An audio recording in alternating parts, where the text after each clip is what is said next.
ఈరోజు నరేంద్ర మోడీ గారు ఇలా డిసెంబర్ 26ను వీర బాల దివస్ గా ఈరోజు భారతీయ జనతా పార్టీ జరుపుకుంటున్న విషయాన్ని మనం గుర్తుంచుకోవాలి. చాలా ఘనంగా దేశవ్యాప్తంగా నిర్వహించుకుంటున్నాం. చాలా తృప్తి వస్తుంది, మాకు కూడా జోష్ వస్తుంది. మాలో పడ భారతీయ జనతా పార్టీ కార్యకర్తలు ఉత్సాహం వస్తున్నది. ఒకవైపు ఆవేదన, ఇంత ఘోరంగా చిత్రహింసలు పెడుతున్న ఆవేదన ఒకవైపు, కానీ ఒకవైపు జోష్, ఈ ధర్మ రక్షణ కోసం బలిదానమైన జోష్ మాలో పడ వస్తున్నది. వాళ్ళు ఇది చరిత్ర, ఇది చరిత్ర.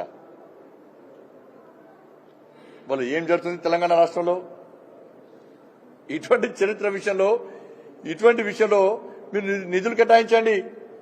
ఇవాళ తెలంగాణ రాష్ట్రంలో ప్రతి గురుద్వారాలో ఉత్సవాలు నిర్వహించాలి తెలంగాణ రాష్ట్ర ప్రభుత్వం. ఈ నిజమైన చరిత్రను సమాజానికి చెప్పాలి. భారతీయ జనతా పార్టీ కార్యక్రమం తీసుకున్నదా, ఇంకో పార్టీ కార్యక్రమం తీసుకున్నదా కాదు. ఈ నిజమైన చరిత్రను ప్రోత్సహించాల్సిన బాధ్యత ప్రతి హిందూ పైన ఉన్నది.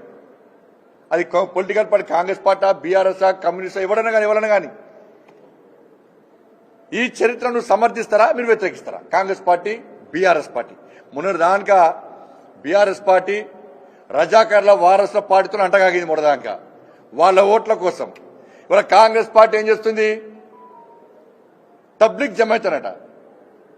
ఎవరు పుట్టింది, ఎక్కడ సృష్టించబడిన సంస్థ, ఏ దేశంలో పుట్టింది ఆ సంస్థ, ఎవరి కోసం పనిచేస్తుంది ఆ సంస్థ, ఎవరు తయారు చేస్తుంది ఆ సంస్థ, దేని ఉద్ధరించడానికి ఆ సంస్థ,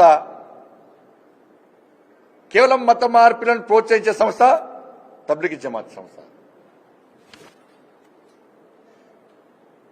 ఉగ్రవాదులను తయారు చేసే సంస్థ తబ్లిగీ జమాతీ సంస్థ. ఇస్లామిక్ దేశాల్లో ఈ సంస్థ నిషేధించారు.